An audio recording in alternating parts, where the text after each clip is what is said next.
Okay, so nandito na agad si Ma'am Antoinette sa highway, ano? Saglit lang.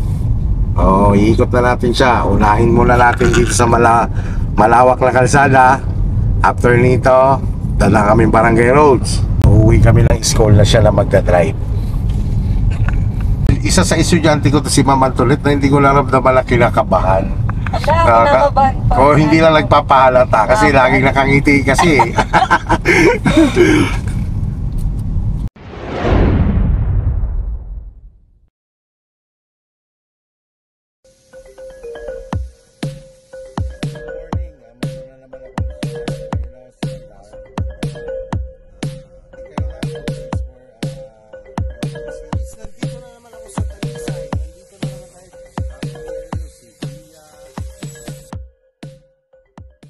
Speed up ka ng kaunti.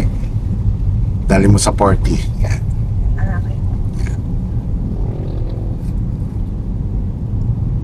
Pag nasa 40 na, wag mo na siyang diin. Kwento-kwentuhan ko na lang to. Sasanayin ko na may kakwentuhan habang nagdadrive. Hindi naman pwedeng hindi magkwentuhan eh. Pwede ka naman mag-drive na hindi ka pwede makipagkwentuhan. Hindi ka lang pwede makipagkwentuhan pag nagdadrive kapag halimbawa crucial ang situation. Halimbawa, gitan or give and take sa intersection, focus ka syempre sa ginagawa mo. Bawal mo lang makipag-usap. Ganun lang yun. Mag-overtake, yung gano'n.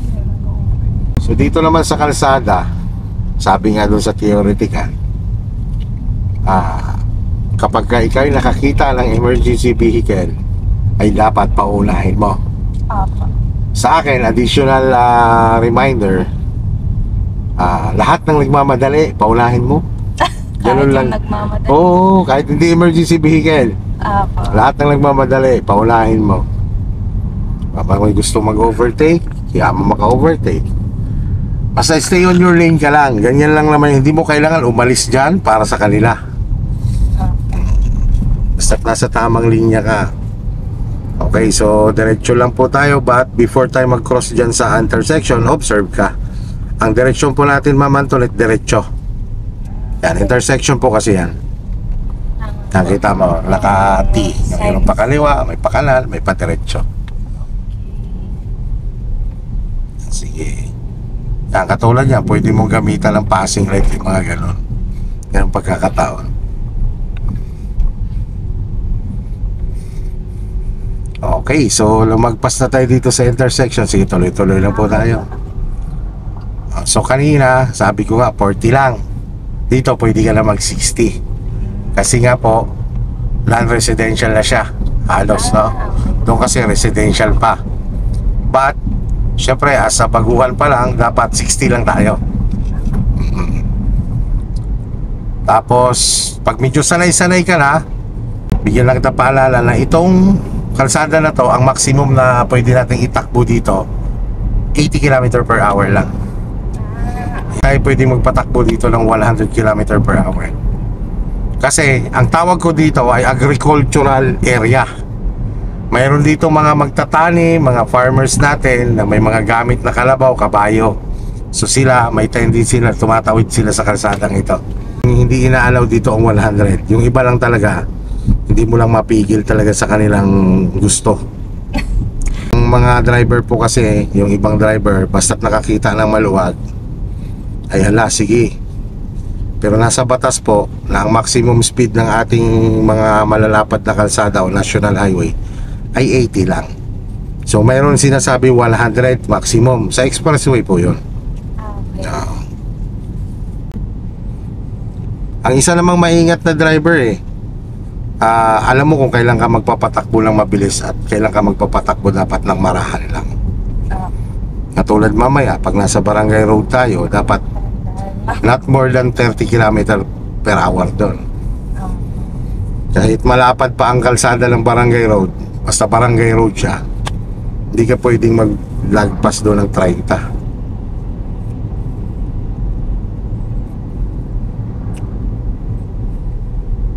Yan, kapag ganitong salubungan, kita mo ang broken line nasa gitna. Ibig sabihin, diyan ka lang pwedeng overtake kapag walang kasalubong.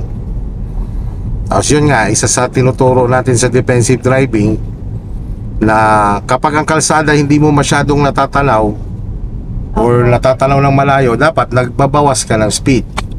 Pero itong speed natin, okay lang to. Normal lang to sa ganyan. Pero yung iba kasi na ang bilis, siyempre galing diretso, di ba? Ang tulin. Alam mo, ikaw, medyo sanay ka na. Medyo dumiretso yung kalsada, bumilis ka. Basta pagdating mo sa ganitong kalsada, medyo magbawas ka ng takbo. Opo. Kasi nga, hindi mo siya masyadong nakikita ng diretso. In the same time, medyo curve siya. Yan, signal ikaw sa right kasi lilipat tayo dyan sa right. Yan, speed up ka lang konti, tingin lang. Yan. Lipat ka dyan. Sige, lipat ikaw. Yan, dyan ka, stay ka dyan.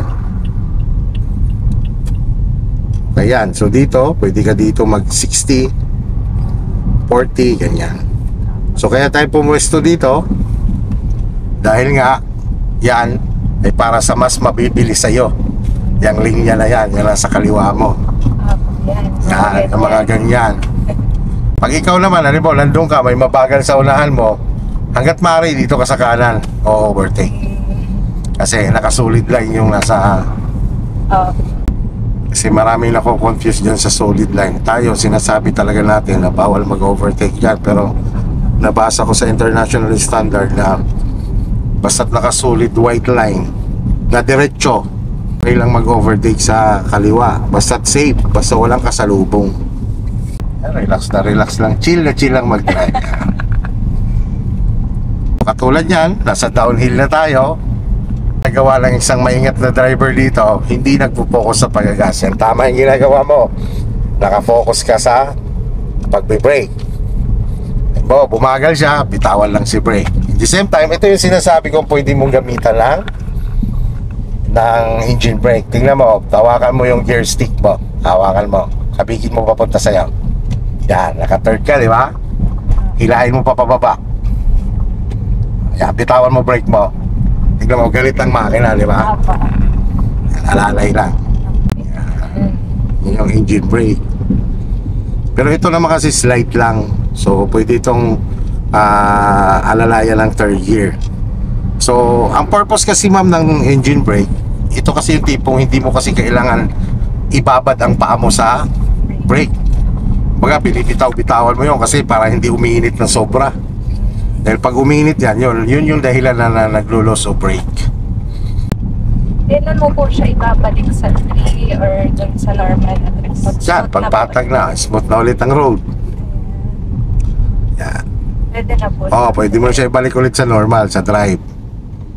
Yan. Tapos balik ka lang sa pagagas.